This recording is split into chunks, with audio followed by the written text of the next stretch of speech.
Shalom and greetings from Jerusalem. This is Joni in Jerusalem, welcoming you to a new series that we're starting today called Repairing the Breach.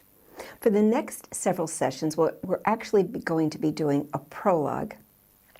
Today's message is called Introduction. Now, we're about to embark on a journey which will be emotional, it will be challenging. I hope it will be freeing, and it will be difficult. The information, for the most part, is unknown, and it will challenge everything that you've ever been taught and maybe even believed. And maybe it will reveal a blind spot that you didn't even know you had. Many of the stories will surprise you, and some will shock you. You may be conflicted, wanting to just stop, run away, deny, ignore, or maybe even applaud. For me, the story is very personal and will explain why I believe this journey is so important for each and every one of us. Because it tells the story of Israel and the church. More specifically, the breach, the break between Jewish and Gentile followers of Yeshua. Now, don't turn away at this point when you hear Israel. You may say, yeah, but I'm not interested in Israel enough. I have other passions and other interests. Well, that's fine, because Israel is not an either-or situation. It's a both-and. Because it may not be your passion, but it is God's passion. Now, before we continue, it's really important to understand the definitions that we're going to use, because we all have perceptions. We can hear the same word, but we put it through our grid of perceptions. And to best communicate what I am trying to talk about here, we better define what I mean by the church, so we're all on the same grid. Now, the Bible defines the church, or you may call it the redeemed ones, the called out ones, the kihilot, more by who rather than what. Jews and Gentiles, who by God's grace through faith in Christ's atoning work have been redeemed and become the children of God. But to most people, the church is an historical, international organization and remains a single entity despite the various denominations and the hundreds and hundreds of church buildings, consisting of people, now listen to this, who regardless of their faith or lack of faith, associate themselves with this organization that names the name and claims the authority of Jesus Christ. But my family and many Jewish people think of the church meaning Catholic and Gentile meaning Christians. Now, think on the ramifications of that for a while, which we will discuss in another session. I grew up in an upper middle class suburb of New York City. While I didn't recognize it at the time, our city was divided between Jews and Gentiles because of the different neighborhoods we lived in. Regardless, we were all friends as we grew up with each other. Being Jewish was an identity, but it didn't define me. Sure, there were differences, especially with a few holidays, but it didn't separate or divide us, at least while we were young. Sure, the Holocaust was very fresh in my parents' minds, but they never talked about it. It was too painful.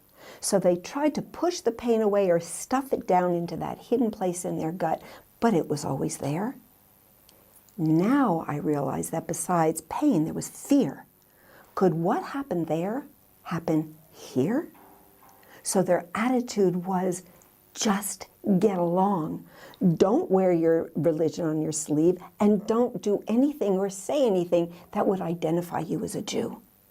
Therefore, even in our home, we never used Yiddish words, we never talked slang or told Jewish jokes, and certainly we never wore any jewelry that would identify us as a Jew.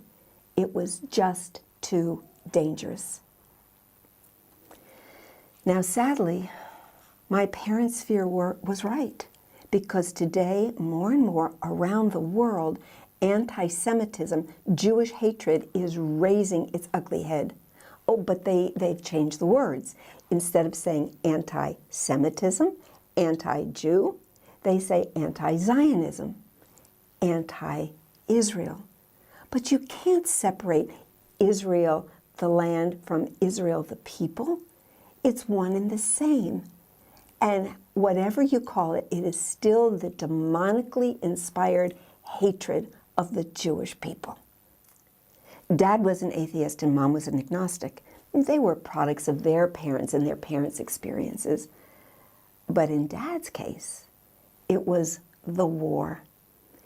Seeing the concentration camps up close made an indelible wound in his heart, in his soul, in his spirit. He rejected God, but not his identity as a Jew. But I was a God-fearer. I knew God existed. I knew that he knew me and loved me, but that was all. I wasn't sure what I believed, but I was sure, absolutely positive, I did not believe in Jesus. I was content, but I was curious. So one year I wanted to go to church on Christmas Eve. Where else? A Catholic church. Oh, wow, the statues and the sounds and the smells and the liturgy, they were fascinating and bewildering. So far from anything Jewish, but they were worshiping a Jewish baby. Now, there were some uncomfortable situations while I was growing up. First, there was Kirk. Kirk and I had grown up together since kindergarten, so he was allowed to take me to my first dance when we were 13 years old. Oh, and I still remember how excited I was. I was trying to stand very still. His mother was hemming my party dress. Oh, a pretty white dress with some pink flowers on it.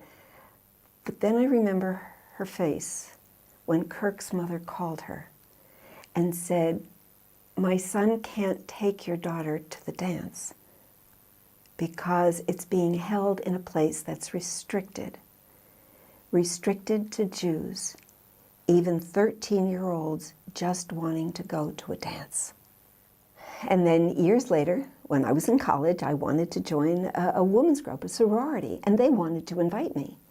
But they needed a recommendation from someone in my hometown. Well, I lived on the wrong side of town, so they couldn't get a recommendation. Then there was when I was invited to the family of my first love. Ronnie thought it was funny when his mother said to him, "Am I going to have to go to my grandson's bar mitzvah?" Well, he thought it was so funny, he told me. I didn't think it was funny, and I was on the next plane home.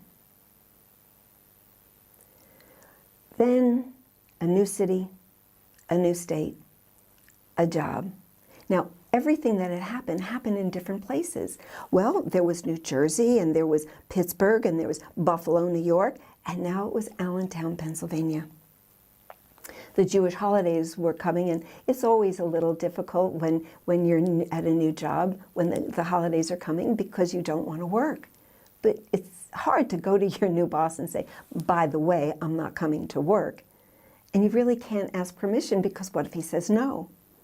So with fear and trepidation, I mentioned to him that the Jewish holidays were coming, and he said, "So what?